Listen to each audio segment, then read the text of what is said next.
ईश्वरीय ज्ञान चैनल से महापुराण कथा में दर्शकगण को मेरा कोटि कोटि प्रणाम। आज हम शिव महापुराण कथा में सुनाने जा रहे हैं श्री कृष्ण दर्शन अवतार। दर्शकगण ध्यानपूर्वक सुनने की कृपा करेंगे।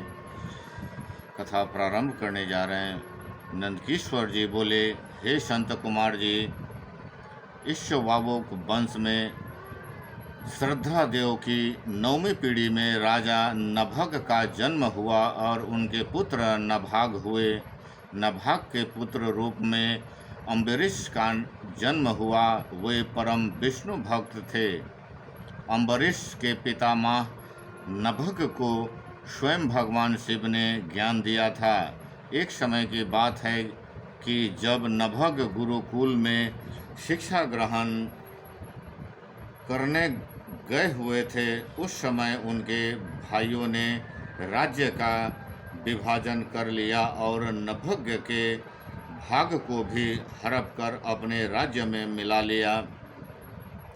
शिक्षा ग्रहण करने के पश्चात जब वे गुरुकुल से लौटे तो उन्होंने अपना भाग मांगा, परंतु उनके भाइयों ने कहा कि हमने तुम्हारा हिस्सा ही नहीं किया है और इसमें तुम्हारा कोई हिस्सा नहीं है। अब जो कुछ भी मांगना चाहते हो वह तुम पिताजी से मांगो।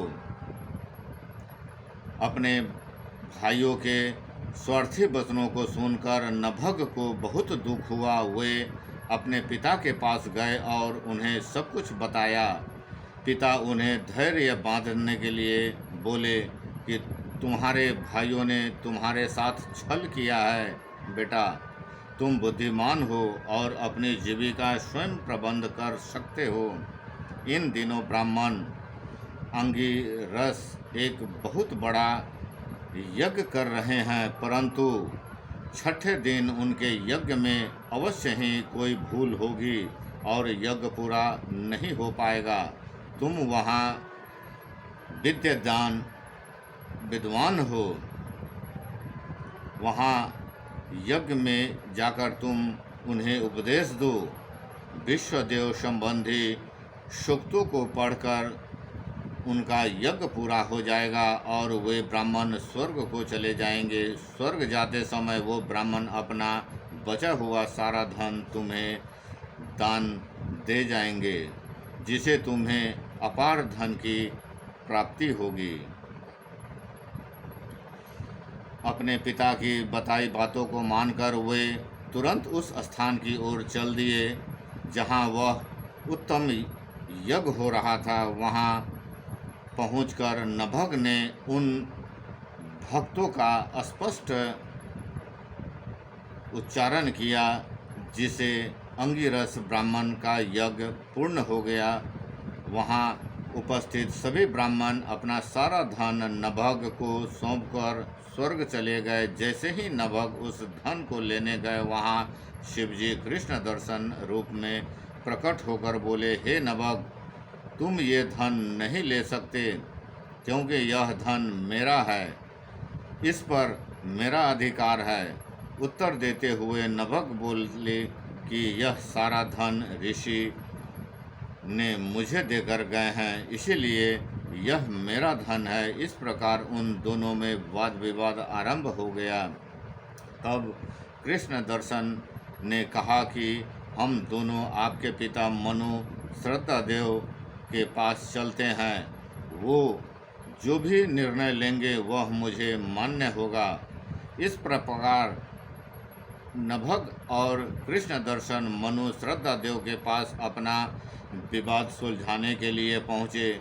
उनके बातें सुनकर श्रद्धादेव ने अपने पुत्र नभग से कहा, हे पुत्र, इस यज्ञ की सभी वस्तुएं देवाधीश भगवान शिव की है।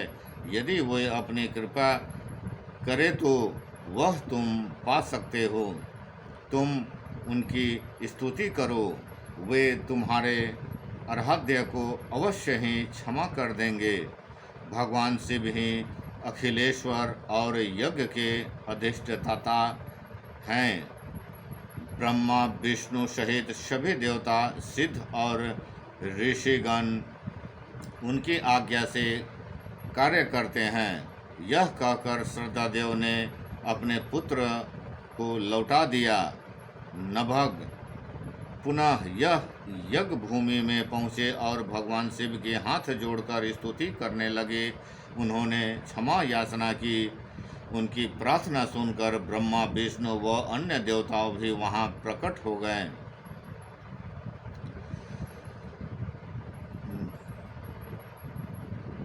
हे पुत्र, प्रसन्न हो गए और हे पुत्र नभग, तुम्हारे पिता के वचन बिल्कुल सत्य है।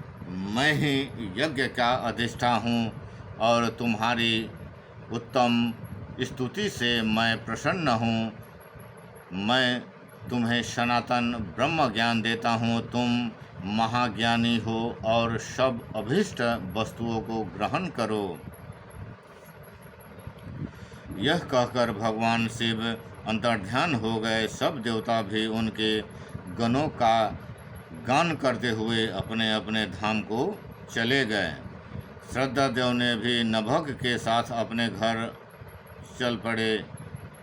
इस लोक में अनेक सुखों को भोगकर मृत्यु के उपरांत वे शिवलोक वापसी हुए। इस प्रकार मैंने भगवान शिव के कृष्ण दर्शन नामक अवतार का वर्णन किया। इसे सुनने अथवा पढ़ने से सभी प्रकार की लौकिक और पारलौकिक मनोवांछित फलों की प्राप्ति होती है।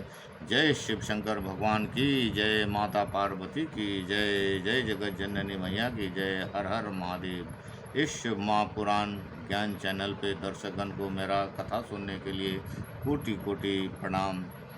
इस चैनल को अवश्य सब्सक्राइब एवं लाइक करने की कृपा करेंगे। फिर हम मिलते हैं अगले वीडियो में।